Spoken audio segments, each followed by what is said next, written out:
ആകെ ത്രില്ലടിച്ചിരിക്കുകയാണ്. വോട്ടുകൊള്ള ഫാക്ടറിയാണ് അത്രേ. അതായത് BJP എന്ന് പറയുന്നത് ആരാണ്? വോട്ടുകൊള്ള ഫാക്ടറി. രാഹുൽ ഗാന്ധി പറഞ്ഞതിന്റെ അങ്ങപ്പുറം പറയുന്നുണ്ട്. രാഹുലിന്റെ ആരോപണം പ്രതിപക്ഷ വോട്ടുകൾ സംഘടിതമായി വെട്ടിനിരത്തുന്നു. ഇതൊന്നും ആലോചിച്ചിട്ട് ഈ വാർത്ത കൊടുക്കുമ്പോൾ ഇവർക്ക് മനസ്സിലാക്കണ്ടേ?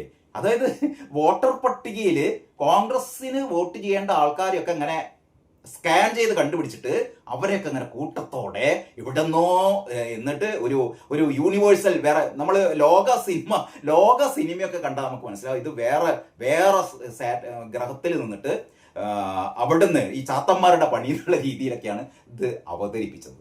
വേണമെങ്കിൽ നമ്മുടെ അരുൺ ഡൊമിനിക്കിന് ഇതിന്റെ ഈ ലോക ചാപ്റ്റർ 5 ഇപ്പൊ അഞ്ച് ചാപ്റ്ററുകളാണ് ഇവർ പ്ലാൻ ചെയ്യുന്നവർ. വേണമെങ്കിൽ ഒരു 6ാമത്തെ ചാപ്റ്റർ കൂടിയും വേണമെങ്കിൽ ഇവർക്ക് തയ്യാറാക്കാം. കാരണം അന്യഗ്രഹങ്ങളിൽ നിന്ന് എങ്ങനെയാണ് ഇവിടുത്തെ വോട്ടർ പട്ടിക തിരുത്തുന്നത് എന്നൊക്കെ സംബന്ധിച്ച് ഒരു പൊളിറ്റിക്കൽ സറ്റയർ വേണമെങ്കിൽ ഈ നമ്മുടെ അരുൺ ഡൊമിനിക്കിനും നമ്മുടെ DQവിന്റെ നിർമ്മാണ കമ്പനിക്കൊക്കെ വേണമെങ്കിൽ ചെയ്യാട്ടോ.